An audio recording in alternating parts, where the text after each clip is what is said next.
со нашите компетенции, дека вториот дел од нашата активност е работење на продолжување на соработката со Руската Федерација на економски план, културен, научен, образовен и туристички.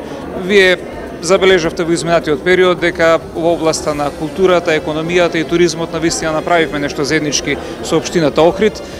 Прво во Москва е отворен штанд на македонските земјоделски производи во едно навистина импозантно здание на Москва Food City, каде што има изложено преку 60 на земји од светот, што ќе представува значаен чекор во соработката на полето на економијата преку извоз на македонски земјоделски производи на рускиот пазар.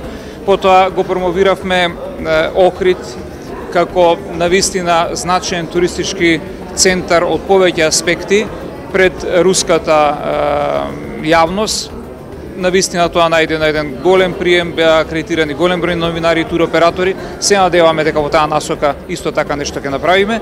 И во делот на културата, преку организирање на изложби, преку посета на различни туристи, на различни културно-уметнички групи од Руската Федерација, настојуваме да ја доближиме руската култура во Република Македонија, се разбери да помогнеме таму каде што можеме за представување на македонската култура во Русија.